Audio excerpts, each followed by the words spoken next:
500 સાલથી આ વાવ છે. તો એમને કહે કે તમારી જાતે તમે બાધા રાખો અને તમારે જ આવવાનો, અને બાધા પણ છૂટી જાય છે અને બહુ કામ કરે છે. બાધા લોકોને બહુ પૈસા બતાવે છે. અહીંયા બેઠી છે વિદ્યાધર વાવ, સેવાશી વાવ, સેવાશી સ્ટેપવેલ, વડોદરા સેવાશી ગામ. આ સેવાશી ગામ છે, સેવાશી બસ સ્ટેન્ડ. ત્યાં જ આ લગભગ 500 થી 550 વર્ષ જૂની એક વાવ આવેલી છે કે જેને વિદ્યાધર વાવ અને આ સેવાશી ગામમાં આ વાવ આવેલી હોય ઘણા ખરા લોકો આને સેવાશી વાવ તરીકે પણ ઓળખે છે.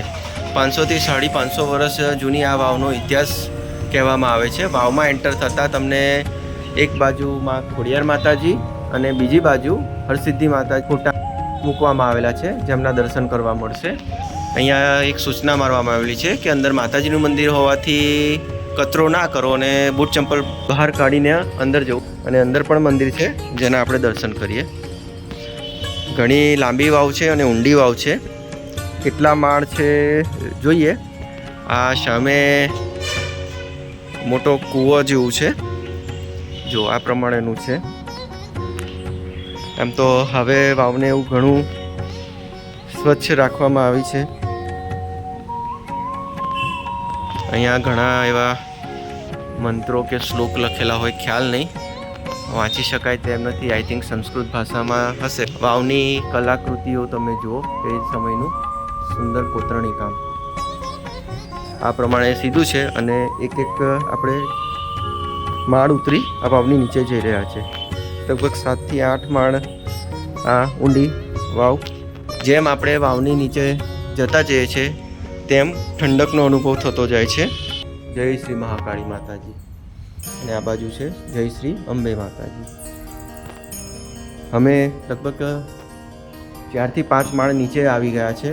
જેમ નીચે જઈએ છીએ તેમ અમને એકદમ એસી જેવી ઠંડક હવાનો અનુભવ થાય છે. પવન પણ વાઈ રહ્યો છે. ઘણું ખરું એવું ભેજવાળું વાતાવરણ લાગી રહ્યું છે. જય શ્રી મહાદેવ. હજી વાવ નીચે છે, ઘણી ઊંડી. જો સામે પાણી, તમને અહીંયાથી થોડું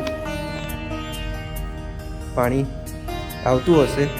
ચોમાસામાં ખબર નહીં ક્યાં સુધી આ અહીંયા પાણી ભરાતું હશે. ઉંદરડા, છછુંદરોનો અવાજ સંભળાય છે. જો સામે અહીંયાથી વાવ પૂરી થાય છે. આ સામે ઈંટોની ચણેલી દિવાલ છે, કુવા ટાઈપ છે. ત્યાં વાવનું પાણી એકઠું થાય છે ને ધીરે ધીરે આ પગથિયા ચડી વાવ તરફ આવતું હોય છે. આગળ રસ્તો ખરાબ છે, પડી જાય એવો હોવાથી અમે આગળ નહીં જઈએ. અને ઉપરથી અહીંયાથી તમને ઉપરનો નજારો બતાવું છું. વાવમાં નીચે આવ્યા. અહીંયા શ્રી ખોડિયાર માતાજીનું મંદિર છે, તમે દર્શન કરી શકો છો. માતાજીનો અખંડ દીવો પ્રગટી રહ્યો છે. હવે આપણે આ વાવના ઇતિહાસ વિશે થોડું જાણીશું. અમને એક અહીંયા મહારાજ મળ્યા. મહારાજ, જરા જણાવશો કે આ વાવ કેટલા વર્ષ જૂની છે? મારું તો નથી કહેવું, પણ કે આ ગામ લોકોનું કહેવું છે. 500 સાલથી આ વાવ છે. અને કઈક માતાજી સારા કામ કરે છે એ પણ જાણવાનું છે આપણે. બરાબર. અને ભક્તો વિશે કંઈક સારું કરે છે. બરાબર. અને સારું હીરા ભગતનું પણ કરે છે અહીંયા. ઓકે. એ દેખભાળ રાખે છે હીરા ભગતનું. હીરા ભગત. હા. ઓકે. માતાજી બહુ મહેનત કરે છે. માતાજીને આપણે પણ પગે લાગીએ છીએ. બરાબર. સારું કંઈક કરીએ છીએ, દીવા બીવા જોઈએ છે, એટલું કરીએ છીએ ને કંઈક લોકોનું બહુ કામ કરે છે. ઓકે. મને કહે છે કે ભગત મારે આ કામ છે તો શું થશે? તો એ એમને કહે કે તમારી જાતે તમે બાધા રાખો અને તમારે જ આવવાનો, અને બાધા પણ છૂટી જાય છે અને બહુ કામ કરે છે બાધા. બરાબર. ઓકે. લોકોને બહુ પૈસા બતાવે છે. ઓકે. છોકરા પણ આપે છે, છોકરીઓ આપે છે, છોકરીઓનું કઈ લગ્ન પણ કરાવે છે. આટલું બધું આ ખોડિયાર માતા છે ને અહીંયા બેઠી છે. અને મને પણ એમ કહે કે બેટા તો કમ આટલું ભૂલે છે, તે પણ મને બતાવી દીધું છે. એવું છે. બરાબર. એટલે આપણે જેટલું બને એટલું સારું કરીશું. કોઈને લૂંટતા પણ નથી. તને આપણે એ નહીં કરવાનું. બરાબર છે. જેટલું બને એટલું નમીન ચાલીએ છે. જય માતાજી. જય માતાજી. જય ગુરુદેવ. મિત્રો, તમે જાણ્યું કે અહીંયા આ જે સેવાસી વાવ છે, વિદ્યાધર વાવ, અહીંયા માં ખોડિયાર માતાજી સાક્ષાત બિરાજમાન છે. આમના કહેવા પ્રમાણે અહીંયા ભાવિ ભક્તો પોતાની માનતા મનોકામના લઈને આવતા હોય છે અને પોતાની યથાશક્તિ મુજબ બાધા રાખતા હોય છે અને માતાજી તેઓની સંપૂર્ણ બાધા તરત પૂરી કરે છે.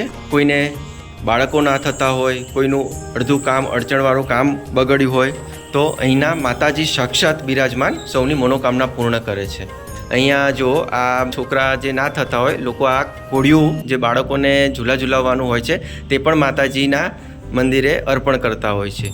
તમે યથાશક્તિ મુજબ જે પણ કંઈ હોય માતાજીને સાથે રજૂઆત કરી શકો છો. અને આમનું એવું કહેવું છે કે અહીંના માતાજી એટલા સખત છે કે દરેકને કોઈને પણ ખાલી હાથે પાછા જવા દેતા નથી. જય માતાજી.